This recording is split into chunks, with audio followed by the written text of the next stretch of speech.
ଓମ୍ ଶାନ୍ତି। 16 ଜୁଲାଇ 2025 ପ୍ରାତଃ ମୁରଲୀ। ଶିବ ଭଗବାନଙ୍କର ମଧୁର ମହାବାକ୍ୟ।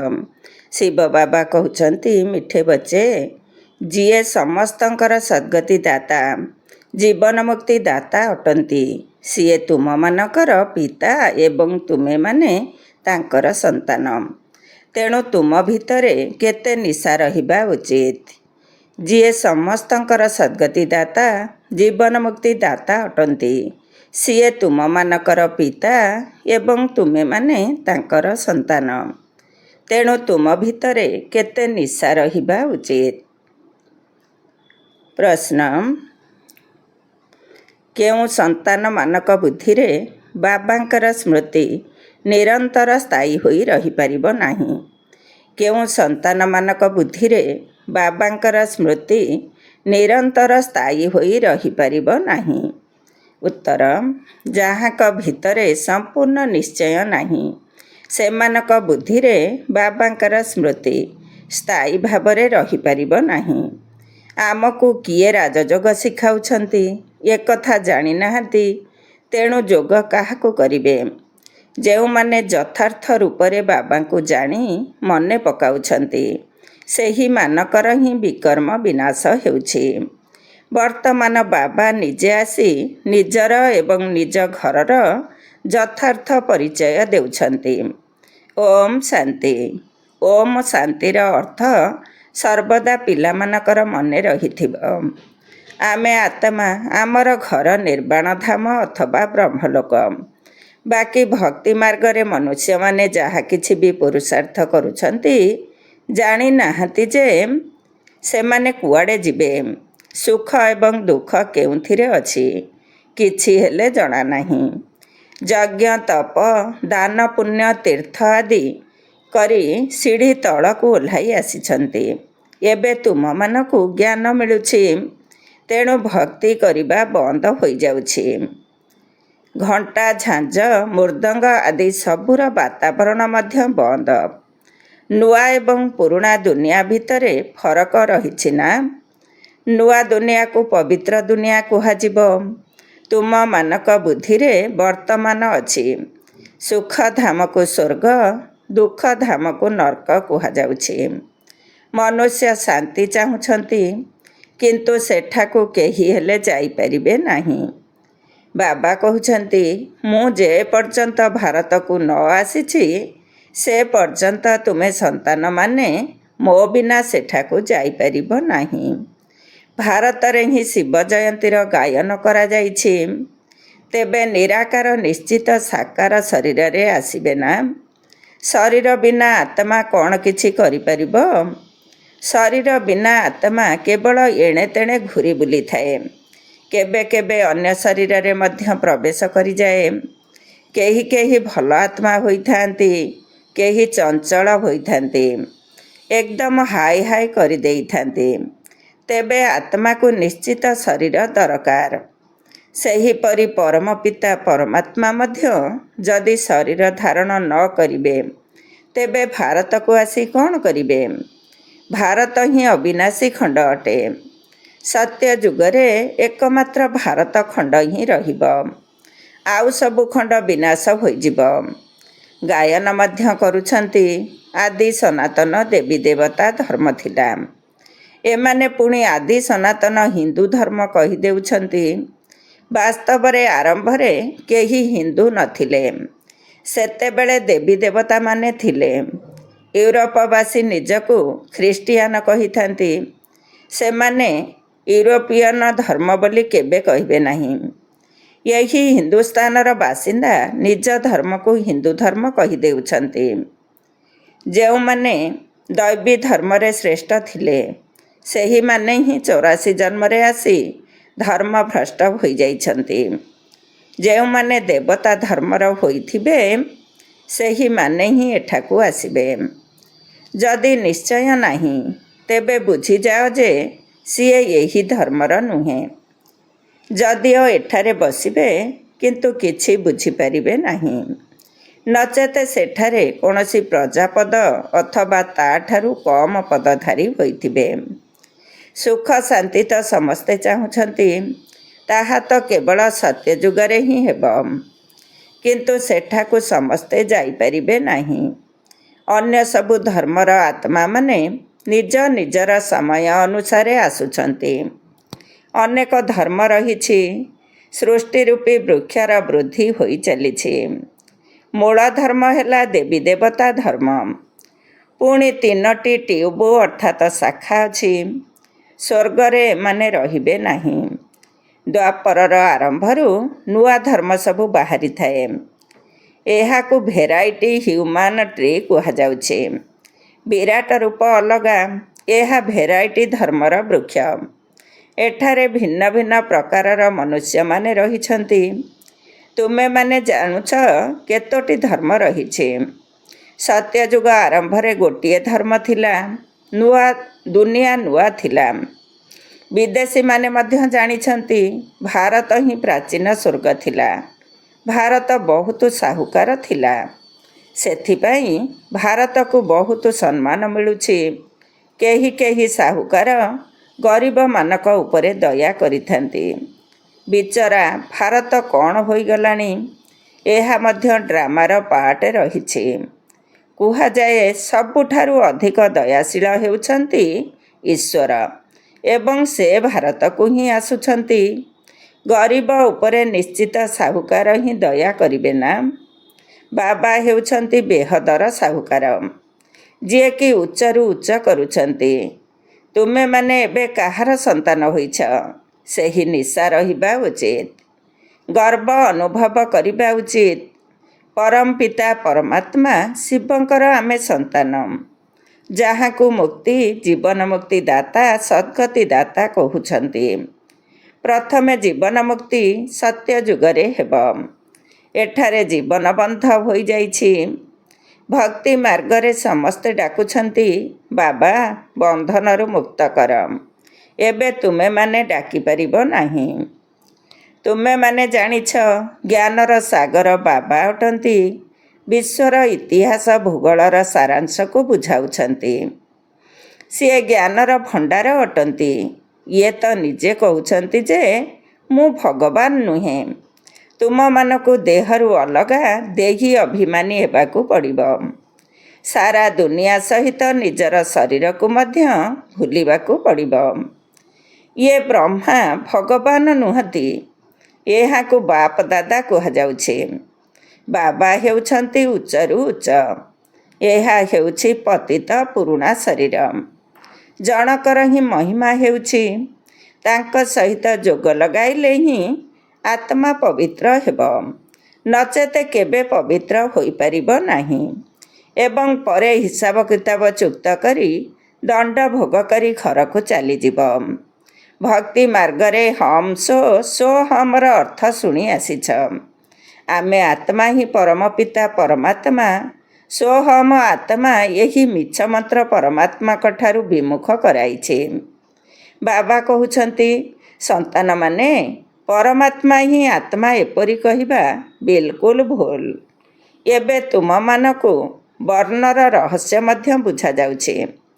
ଆମେ ଏବେ ବ୍ରାହ୍ମଣ ହୋଇଛୁ, ପୁଣି ଦେବତା ହେବା ପାଇଁ ପୁରୁଷାର୍ଥ କରୁଛୁ। ପୁଣି ଆମେ ଦେବତା ହୋଇ କ୍ଷତ୍ରିୟ ବର୍ଣ୍ଣକୁ ଆସିବୁ। ଏକଥା ଆଉ କାହାକୁ ଜଣା ନାହିଁ। ଆମେ କିପରି 84 ଜନ୍ମ ନେଉଛୁ, କେଉଁ କୂଳରେ ଜନ୍ମ ନେଉଛୁ। ତୁମେମାନେ ଏବେ ବୁଝୁଛ ଯେ ଆମେ ବ୍ରାହ୍ମଣ। ବାବା ତ ବ୍ରାହ୍ମଣ ହୁଅନ୍ତି ନାହିଁ। ତୁମେମାନେ ହିଁ ଏହି ବର୍ଣ୍ଣରେ ଆସୁଛ। ଏବେ ବ୍ରାହ୍ମଣ ଧର୍ମରେ ଆମକୁ ଗ୍ରହଣ କରିଛନ୍ତି। ଶିବ ବାବାଙ୍କ ଦ୍ୱାରା ପ୍ରଜାପିତା ବ୍ରହ୍ମାଙ୍କର ସନ୍ତାନ ହୋଇଛ।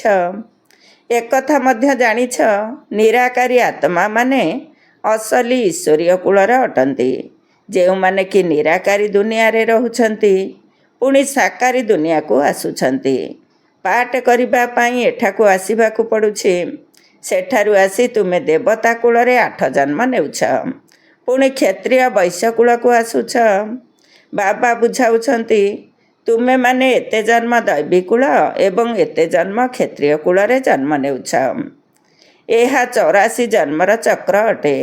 ତୁମମାନଙ୍କ ବ୍ୟତୀତ ଏହି ଜ୍ଞାନ ଆଉ କାହାକୁ ମିଳିପାରିବ ନାହିଁ।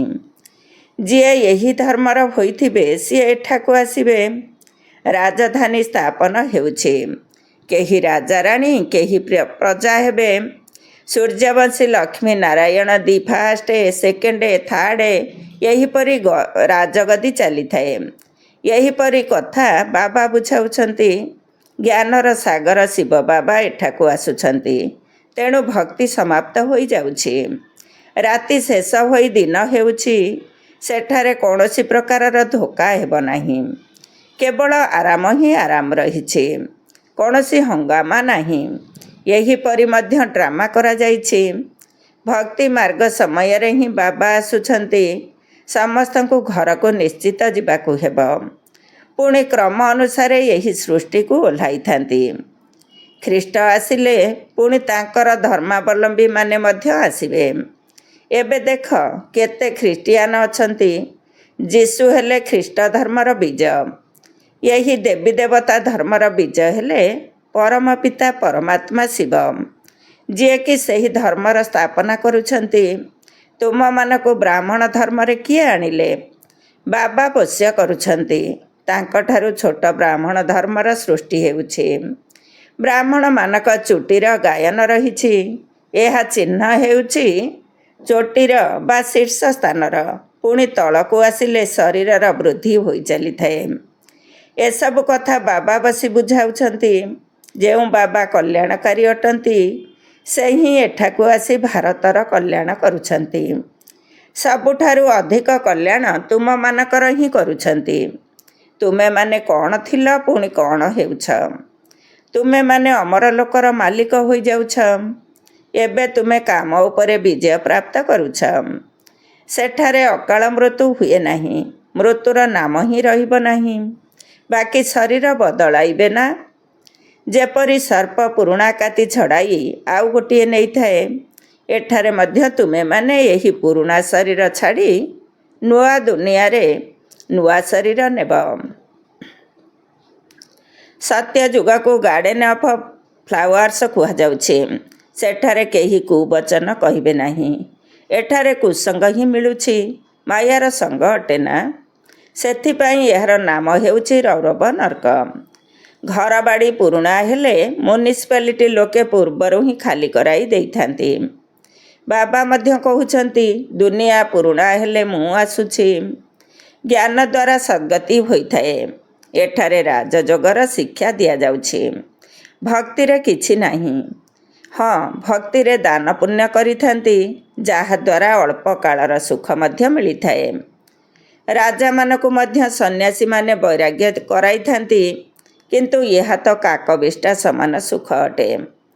ଏବେ ତୁମମାନଙ୍କୁ ବେହଦର ବୈରାଗ୍ୟ ଶିଖାଯାଉଛି। ଏହା ପୁରୁଣା ଦୁନିଆ। ଏବେ ସୁଖଧାମକୁ ମନେ ପକାଅ। ପୁଣି ଶାନ୍ତିଧାମକୁ ଯାଇ ଏଠାକୁ ଆସିବାକୁ ହେବ। ଦିଲ୍ଲୀୱାଡ଼ା ମନ୍ଦିରରେ ତୁମର ବର୍ତ୍ତମାନ ସମୟର ସ୍ମୃତି ଚିହ୍ନ ଅବିକଳ ରହିଛି। ତଳେ ତପସ୍ୟାରେ ବସିଛନ୍ତି। ଉପରେ ସ୍ୱର୍ଗର ସ୍ମାରକୀ ଅଛି। ନଚେତ ସ୍ୱର୍ଗ କେଉଁଠାରେ ଦେଖାଇବେ? ମନୁଷ୍ୟ ମୃତ୍ୟୁବରଣ କରିଲେ କହିଥାନ୍ତି ସ୍ୱର୍ଗକୁ ଗଲା। ତେଣୁ ସମସ୍ତେ ଭାବୁଛନ୍ତି ସ୍ୱର୍ଗ ଉପରେ ଅଛି, କିନ୍ତୁ ଉପରେ କିଛି ହେଲେ ନାହିଁ। ଭାରତ ହିଁ ସ୍ୱର୍ଗ ଏବଂ ନର୍କ ହେଉଛି। ଯାହାର ସମ୍ପୂର୍ଣ୍ଣ ସ୍ମୃତି ଚିହ୍ନ ଏହି ମନ୍ଦିର ଅଟେ। ଏହି ମନ୍ଦିର ସବୁ ପରେ ନିର୍ମାଣ ହେଉଛି। ସ୍ୱର୍ଗରେ କେହି ବି ଭକ୍ତି କରିବେ ନାହିଁ। ସେଠାରେ କେବଳ ସୁଖ ହିଁ ସୁଖ ରହିଛି। ବାବା ଆସି ସବୁ ରହସ୍ୟକୁ ବୁଝାଉଛନ୍ତି। ଆଉ ସବୁ ଆତ୍ମାମାନଙ୍କର ନାମ ବଦଳୁଛି। ଶିବଙ୍କର ନାମ ବଦଳୁ ନାହିଁ, କାରଣ ତାଙ୍କର ନିଜର ଶରୀର ନାହିଁ। ତେବେ ଶରୀର ବିନା ପାଠ କିପରି ପଢ଼ାଇବେ? ବାସ୍ତବରେ ପ୍ରେରଣାର କୌଣସି କଥା ହିଁ ନାହିଁ। ପ୍ରେରଣା ଅର୍ଥ ବିଚାର। ଏପରି ନୁହେଁ ଉପରୁ ପ୍ରେରଣା କରିବେ ଏବଂ ପହଞ୍ଚିଯିବେ। ଏଥିରେ ପ୍ରେରଣାର କୌଣସି କଥା ନାହିଁ। ଯେଉଁ ସନ୍ତାନମାନଙ୍କ ପାଖରେ ବାବାଙ୍କର ପୂରା ପରିଚୟ ନାହିଁ, ପୂରା ନିଶ୍ଚୟ ନାହିଁ, ସେମାନଙ୍କର ବୁଦ୍ଧିରେ ବାବାଙ୍କର ସ୍ମୃତି ମଧ୍ୟ ରହିବ ନାହିଁ। ଆମକୁ ଶିକ୍ଷା କିଏ ଦେଉଛନ୍ତି? ଏକଥା ଯଦି ନ ଜାଣିବେ ତେବେ ସ୍ମରଣ କାହାକୁ କରିବେ? ବାବାଙ୍କୁ ସ୍ମରଣ କରିଲେ ହିଁ ତୁମମାନଙ୍କର ବିକର୍ମ ବିନାଶ ହେବ। ଯିଏ ଜନ୍ମ ଜନ୍ମାନ୍ତର ଶିବଲିଙ୍ଗକୁ ମନେ ପକାଇ ଆସିଛନ୍ତି, ଭାବୁଛନ୍ତି ଇଏ ପରମାତ୍ମା, ଏହା ତାଙ୍କର ଚିହ୍ନ ଅଟେ। ସେ ହେଲେ ନିରାକାର, ସାକାର ନୁହନ୍ତି। ବାବା କହୁଛନ୍ତି ମୋତେ ମଧ୍ୟ ପ୍ରକୃତିର ଆଧାର ନେବାକୁ ପଡ଼ୁଛି, ନଚେତ ତୁମମାନଙ୍କୁ ସୃଷ୍ଟିଚକ୍ରର ରହସ୍ୟକୁ କିପରି ବୁଝାଇବି। ଏହା ହେଉଛି ଆତ୍ମିକ ଜ୍ଞାନ। ଆତ୍ମାମାନଙ୍କୁ ହିଁ ଏହି ଜ୍ଞାନ ମିଳୁଛି ଏବଂ ଏହି ଜ୍ଞାନ ମଧ୍ୟ ଏକମାତ୍ର ବାବା ହିଁ ଦେଇପାରିବେ। ପୁନର୍ଜନ୍ମ ତ ନେବାକୁ ହିଁ ପଡ଼ିବ।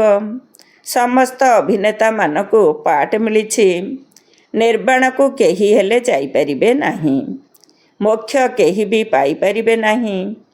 ଯିଏ ନମ୍ବର 1 ବିଶ୍ୱର ମାଲିକ, ସିଏ ମଧ୍ୟ 84 ଜନ୍ମର ଚକ୍ରରେ ଆସୁଛନ୍ତି। ସମସ୍ତଙ୍କୁ ଚକ୍ର ନିଶ୍ଚିତ ଲଗାଇବାକୁ ହେବ। ମନୁଷ୍ୟମାନେ ଭାବୁଛନ୍ତି ମୋକ୍ଷ ନିଶ୍ଚିତ ମିଳିଥାଏ। କେତେ ମତ ମତାନ୍ତର ରହିଛି। ଏବେ ସଂଖ୍ୟା ବୃଦ୍ଧି ହୋଇ ଚାଲିଛି। ମଝିରେ ଘରକୁ କେହି ଯାଉନାହାନ୍ତି।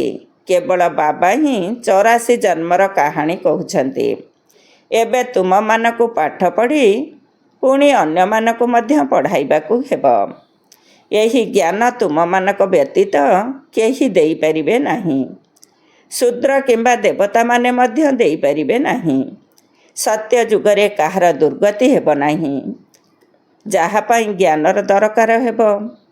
ଏହି ଜ୍ଞାନ କେବଳ ସଦ୍ଗତି ପାଇଁ ଉଦ୍ଦିଷ୍ଟ।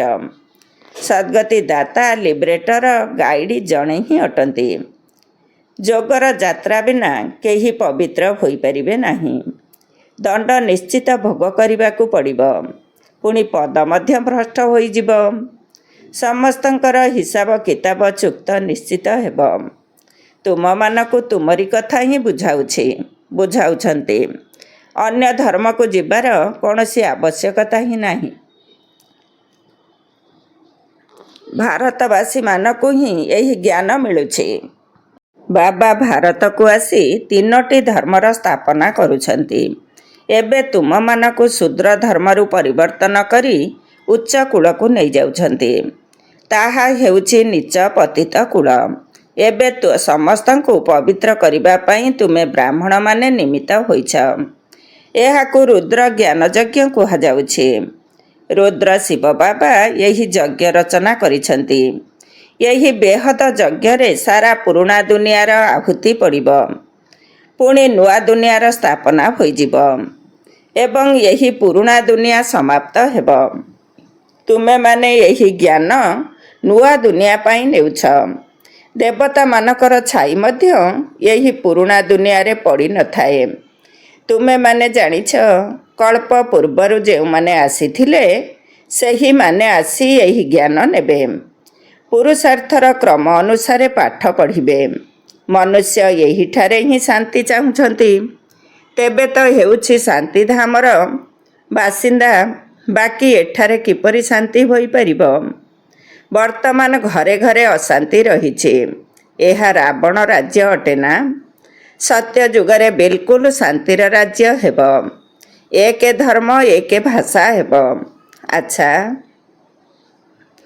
ମିଠା ମିଠା ଶିଖିଲଧେ ସନ୍ତାନମାନଙ୍କ ପ୍ରତି ମାତା ପିତା ବାପ ଦାଦାଙ୍କର ମଧୁର ସ୍ନେହ ସମ୍ପନ୍ନ ଶୁଭେଚ୍ଛା ଏବଂ ସୁପ୍ରଭାତ। ଆତ୍ମିକ ପିତାଙ୍କର ଆତ୍ମିକ ସନ୍ତାନମାନଙ୍କୁ ନମସ୍ତେ। ଆମ ଆତ୍ମିକ ସନ୍ତାନମାନଙ୍କର ଆତ୍ମିକ ମାତା ପିତା ବାପ ଦାଦାଙ୍କୁ ନମସ୍ତେ ନମସ୍ତେ ଏବଂ ସୁପ୍ରଭାତ। ଧାରଣା ପାଇଁ ମୁଖ୍ୟ ସାର 1 ନମ୍ବର। ଏହି ପୁରୁଣା ଦୁନିଆରୁ ବେହଦର ବୈରାଗୀ ହୋଇ ନିଜ ଦେହକୁ ମଧ୍ୟ ଭୁଲି ଶାନ୍ତିଧାମ ଏବଂ ସୁଖଧାମକୁ ସ୍ମରଣ କରିବାକୁ ହେବ। ନିଶ୍ଚୟ ବୁଦ୍ଧି ହୋଇ ଯୋଗର ଯାତ୍ରାରେ ରହିବାକୁ ହେବ। 2 ନମ୍ବର, ହମ୍ ସୋହମର ମନ୍ତ୍ରକୁ ଯଥାର୍ଥ ଭାବରେ ବୁଝି ଏବେ ବ୍ରାହ୍ମଣରୁ ଦେବତା ହେବାର ପୁରୁଷାର୍ଥ କରିବାକୁ ହେବ। ସମସ୍ତଙ୍କୁ ଏହାର ଯଥାର୍ଥ ଅର୍ଥ ବୁଝାଇବାକୁ ପଡ଼ିବ। ଆଜିର ବରଦାନ। ଅନ୍ତର୍ମୁଖତାର ଅଭ୍ୟାସ ଦ୍ୱାରା ଅଲୌକିକ ଭାଷାକୁ ବୁଝିପାରୁଥିବା ସଦା ସଫଳତା ସମ୍ପନ୍ନ ଆତ୍ମା ଭବ। ଅନ୍ତର୍ମୁଖତାର ଅଭ୍ୟାସ ଦ୍ୱାରା ଅଲୌକିକ ଭାଷାକୁ ବୁଝିପାରୁଥିବା ସଦା ସଫଳତା ସମ୍ପନ୍ନ ଆତ୍ମା ଭବ। ଡିଟେଲ୍ସ, ଯେତେ ଯେତେ ତୁମେ ପିଲାମାନେ ଅନ୍ତର୍ମୁଖୀ ହୋଇ ଗହନ ଶାନ୍ତିର ସ୍ୱରୂପରେ ସ୍ଥିତ ହୋଇ ଚାଲିବ, ସେହି ଅନୁସାରେ ନୟନର ଭାଷା, ଭାବନାର ଭାଷା ଏବଂ ସଂକଳ୍ପର ଭାଷାକୁ ସହଜରେ ବୁଝିପାରିବ। ଏହି ତିନି ପ୍ରକାରର ଭାଷା ହିଁ ଯୋଗୀ ଜୀବନର ଆତ୍ମିକ ଭାଷା ଅଟେ। ଏହି ଅଲୌକିକ ଭାଷାଗୁଡ଼ିକ ବହୁତ ଶକ୍ତିଶାଳୀ ମଧ୍ୟ ଅଟେ। ସମୟ ଅନୁସାରେ ଏହି ତିନି ପ୍ରକାରର ଭାଷା ଦ୍ୱାରା ହିଁ ସହଜରେ ସଫଳତା ପ୍ରାପ୍ତ ହେବ। ସେଥିପାଇଁ ଏବେ ଏହିସବୁ ଆତ୍ମିକ ଭାଷାର ଅଭ୍ୟାସୀ ହୁଅ। ଆଜିର ସ୍ଲୋଗାନ, ତୁମେମାନେ ଏତେ ହାଲୁକା ହୋଇଯାଅ ଯାହାକି ବାବା ତୁମମାନଙ୍କୁ ନିଜର ନୟନର ପଲକ ଉପରେ ବସାଇ ସାଥିରେ ନେଇଯିବେ। ତୁମେମାନେ ଏତେ ହାଲୁକା ହୋଇଯାଅ ଯାହାକି ବାବା ତୁମମାନଙ୍କୁ ନିଜର ନୟନର ପଲକ ଉପରେ ବସାଇ ସାଥିରେ ନେଇଯିବେ। ଓମ୍ ଶାନ୍ତି। ଆଜିର ଅବ୍ୟକ୍ତ ଇସାରା, ସଂକଳ୍ପ ଶକ୍ତିକୁ ଜମା କରି ଶ୍ରେଷ୍ଠ ସେବାର ନିମିତ୍ତ ହୁଅ। ବର୍ତ୍ତମାନ ସମୟରେ ବିଶ୍ୱ କଲ୍ୟାଣ କରିବାର ସହଜ ସାଧନ ହେଲା ନିଜର ଶ୍ରେଷ୍ଠ ସଂକଳ୍ପର ଏକାଗ୍ରତା। ଏହାଦ୍ୱାରା ହିଁ ସର୍ବ ଆତ୍ମାମାନଙ୍କର ଭଟକୁଥିବା ବୁଦ୍ଧିକୁ ଏକାଗ୍ର କରିପାରିବ। ବିଶ୍ୱର ସର୍ବ ଆତ୍ମାମାନେ ବିଶେଷ ଭାବରେ ଏହି ଇଚ୍ଛା ରଖିଛନ୍ତି ଯେ ଆମର ଏଣେ ତେଣେ ଭଟକୁଥିବା ବୁଦ୍ଧି ଏକାଗ୍ର ହୋଇଯାଉ ବା ମନ ଚଞ୍ଚଳତାରୁ ଏକାଗ୍ର ହୋଇଯାଉ। ସେଥିପାଇଁ ଏକାଗ୍ରତା ଅର୍ଥାତ୍ ସର୍ବଦା ଏକମାତ୍ର ବାବା, ଦ୍ୱିତୀୟ କେହି ନୁହେଁ। ଏହି ସ୍ମୃତିରେ ଏକରସ ସ୍ଥିତିରେ ସ୍ଥିତ ହେବାର ବିଶେଷ ଅଭ୍ୟାସ କର। ଓମ୍।